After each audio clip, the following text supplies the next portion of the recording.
Сәлем достар, сіздермен бүгін біз Әлия Мерей арнасы және де жаңа видео қош келдіңіздер. Бұл видео бізде өздеріңіз атауынан, обложкасынан көргендеріңіздей, бұл видео менің жаңа телефоныма обзор болады. Өздеріңіз білетін шығарсыздар, егер де алдыңғы видеоны көрген болсаңыздар, менің туған күнім қалай өткенін, қалай болғанын және де маған не бергенін көргілеріңіз келсе, онда міндетті түрде алдыңғы видеоны көріңіздер, менің туған күніме шыққан влогты. Егер көріп қойсаңыздар, онда өздеріңіз білесіздер, неліктен мен осы видеоны түсіріп тұрғанымды. Бұл видео менің жаңадан маған берген сыйлық, ең қымбат сыйлықтардың бірі десем де болады. Ол ата-анамның және де Мерейдің де сыйлығы iPhone 14 осындай көк түсті, өте әдемі. Еще плюс чехолмен сразу. Қазір сіздерге полный обзор осы телефонға түсіретін боламын. И плюс ішіндегі заттарына да не скачать етіп үлгердім уже, қалай қылып ауыстырдым телефонды, соның барлығын сіздерге көрсететін боламын. Бұл видео қызық болады деп ойлаймын, себебі алдыңғы видеоларда Мерей өзінің телефонына обзор түсірген кезде сіздер менікін де сұраған болатынсыздар. И енді осы жаңа телефонға түсіру бұйырыпты, так что алдағы видеоны көріңіздер, лайктарыңызбен комментарийларыңызды күтемін. Осындай коробкада маған берген болатын, новый болып, қараңыздар қандай күшті. И осыны ашқанда, короче, мынаны ашамай жатырмын.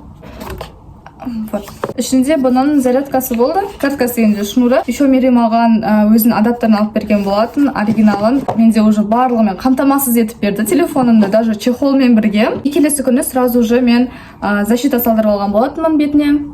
Незаметная защита, прям. Ойна шамбық болды. Конечно же, бірінші болып прозрачный чехол. И цветін қараңыздаршы, прям цветіне мен сындым. Потому что мынандай көгілдір цвет. Прям идеально ғой, әдем түс. Енді келесі ішіне обзорды бастайық енді. Телефон өзі iPhone 14, 128 гигабайт. Так, енді ішіне кеттік сразу же. Бізде ең бірінші главный экран. Мен осындай қылып уже ауыстырып алған болатынмын. И сразу же ішіне кіреміз. Так, фейсаппен тұрғаннан кейін ол сразу кірілді менде. Де экранды ашқанда осындай 3 вкладка тұр. И біріншіден бастап жаймен көрсете беремін сіздерге. Негізі мен программа көп баспадым, потому что бұл телефон өзі жақындалғандықтан. Қалай тұр, солай тұр негізі барлығы. Біріншіден жақта погода. Сейчас көрейік. Бізде Тараздың погодасын Астанада деп тұр екен. Бізде күн. Ертең күн тоже. Келесі бізде ол 8 март бізде халықаралық әйелдер күні деп тұр. Кстати, сол 8 мартқа бізден влог түсірме, комментарий жазып кетіңіздер.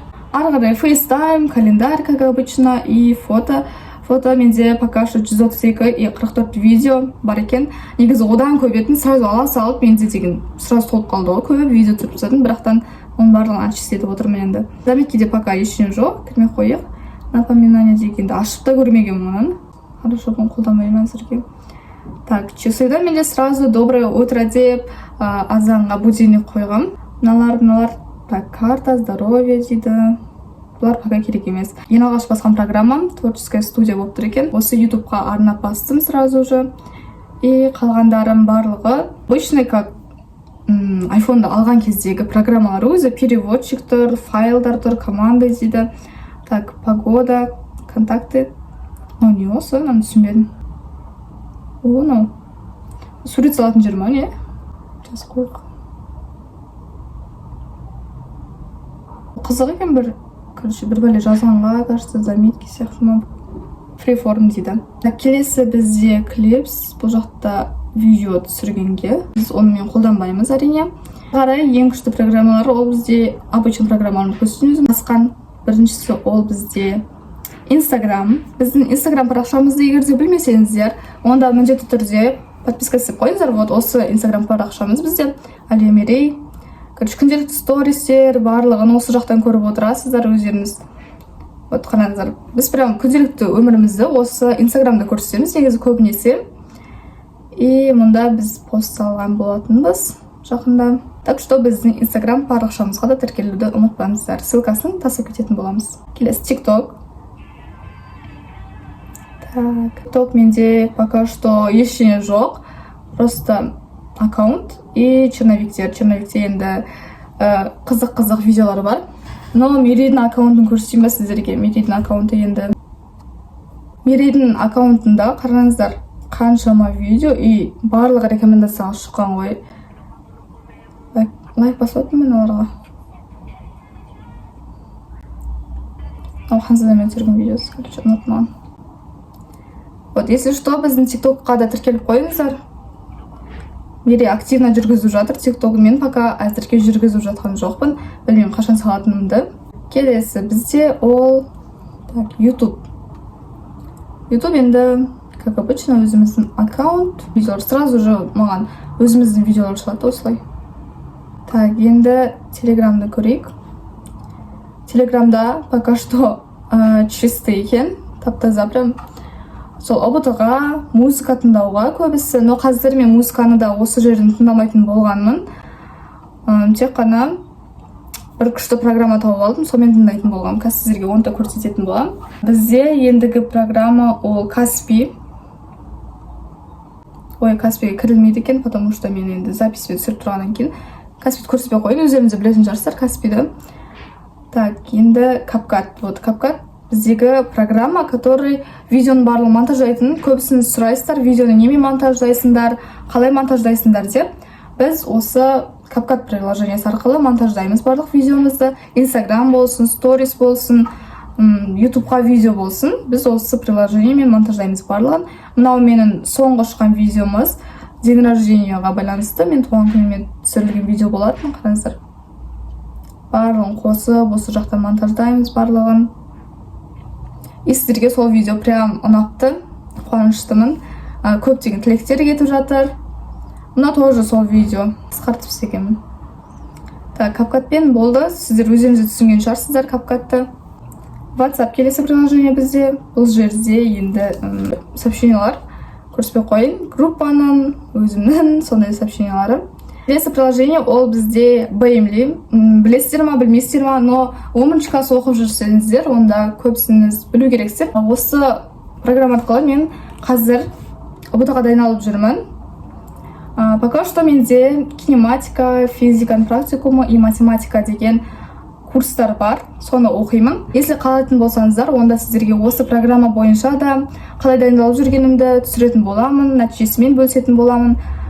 Но пока дайындық үстіндемін. Нәтижесі шығып жатса, әрине де бөлісемін. Егер де қаласаңыздар, жазып кетіңіздер комментарияға міндетті түрде. Бұл платный курс.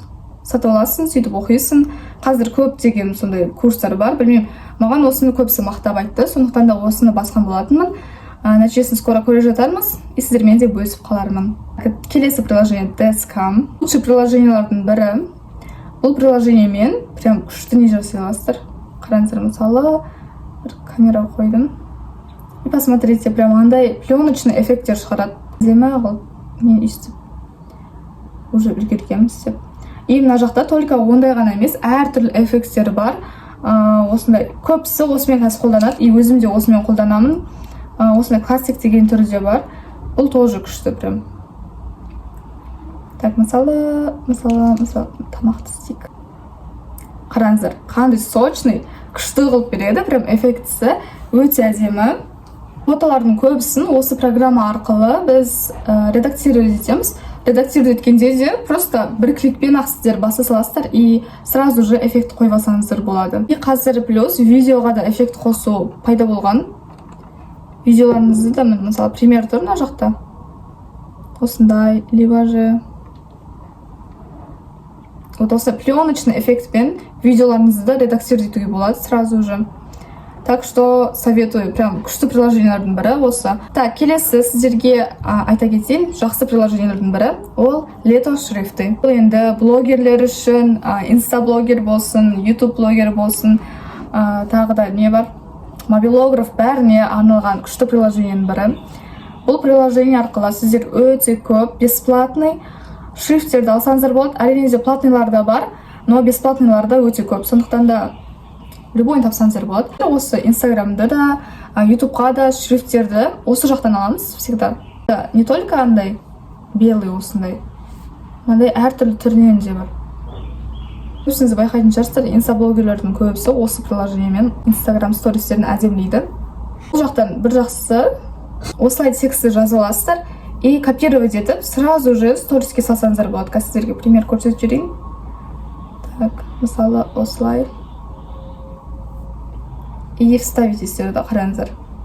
келесі программаға көшейік енді. Бұл программа бізде PixArt, который біз обложкаларымызды жасаймыз. Өздеріңіз білетін шығарсыздар, неше түрлі обложкаларды көріп жатасыздар біздің арнамыздағы. Шынымен де осы сұрақты көбісі қояды. Обложканы қалай монтаждайсыздар, қалай обложка жасайсыздар деген. Плюстары өте көп. Қайсысын айтайын? Коллаж жасасаңыздар болады, ашим фотоны редактирлесеңіздер болады. Біздің көбісіміз өздеріңіз байқайтын шығарсыздар, коллаж арқылы жасаймыз. Видеоны типа осылай. Вот осылай ютубқа арнап жасай саламыз. Ары қарай өздеріңіздің смотря қалай істейсіздер, қалай жасағыларыңыз келеді, соған байланысты уже фантазияларыңызды қосып жасай беруге болады. Мына жақтан стикерлерден өзіңіздің қалаған іздеп болсын, жазасыздар, текстті жазсаңыздар болады. Өте көп функциясы бар. Бүкіл обложканы біз осы жақтан жасаймыз. Ұмытып кетіпті. Бағанағы программада не только шрифты айтпақшы. Уже стикерлер деген бөлімше бар. Бұл жақта бізде қараңыздар енді неше түрлі стикерлер қолдансаңыздар болады. Бұл жерде де келесі программа өте берейік. Келесі программа менің тапқан must-have программамның бірі. Бұл бізде Spotify музыка тыңдайтын программа. И негізі көбісінде бұл платный болып келеді екен. Но білмеймін, менде пока бесплатный болып тұр. Может бұл уақытша ғана, бірақтан күшті екен программа. Бұл жақта өзіңіздің плейлистіңізді құрасаңыз болады. Любимый треки дегенді бассаңыздар болады. И осы жақтағы музыкаларды тыңдай бересіздер спокойно. И плюс бұл жақта тексті беріледі. Мен алып телеграмнан іздеп, телеграмнан тыңдап жүретінмін ғой. Но мына программа пайда болғалы, пока что телеграмға кіре бермеймін. Келесі бізде Pinterest. Pinterest енді барлықтарыңыз білесіздер өздеріңізде. Идеяның, бүкіл әдемі суреттердің, керек заттардың барлығын осы Pinterest'тен табамын. Пока мен андай не жасамадым, даска жасамадым өзіме, но жақында жасайтын боламын. Әзірге суреттерді сохранилетпедім. Келесі программа бұл бізде Photomaz. Photomaz енді бүкіл оқушы біледі. Бұл калькулятор, который бүкіл есепті шығаратынды. Бәрін шығара бермейді, но ең керекті деген есептерді шығарады. Қазіргі кезде прям синус, косинус дегендерді де, логарифм дегендерді де біз өтіп жатқан тақырыптар, соның барлығында шығара береді екен. Жауабын жаза салмайсың да бұл жақтан. Бұл жақтан есептейтін формуланың барлығын саған айтып береді өздері. Қалай есептеу керек екенін пошаговый көрсетеді ғой. Сонысы прям ұнайды. Так, келесі бізде бұл осындай вкладка өзі. Недавно добавленный дегенде мен ең керекті деген приложенияларымды басқан болатынмын. Соның барлығы тұр екен. Менде телефон новый болғандықтан мен әлі толықтай программаларды басып бітірген жоқпын. Бірақтан осы негізгі программа, білмеймін қайттан не басатынды тағы да. Мен компас, лупа дегендермен қолданбайсың енді. Осындай жақындатады бұл. Ал достар, осымен біздің видео аяқталды. Сіздерге менің телефонымдағы заттар, телефоным ұнады деген ойдамын. Видео ұнаса міндетті түрде лайктарыңызды қойыңыздар, комментарияға жаза кетіңіздер, және де идеяларыңызды да комментарияда күтетін боламыз. Сіздерге кішкене болсын пайдалы болды деп ойлаймын, себебі әртүрлі программаларды сіздерге көрсеттім. Егер де ұнаса, онда міндетті түрде басып қолданыңыздар. Бізбен бірге алдағы видеоларды көру үшін подписка жасап қойыңыздар, және де ары қарай жаңа видеоларымызды көріп отырасыздар. Сіздермен бірге болған мен Алия. Видео қызықты болды деп ойлаймын. Келесі видеода көріскенше. Пока-пока.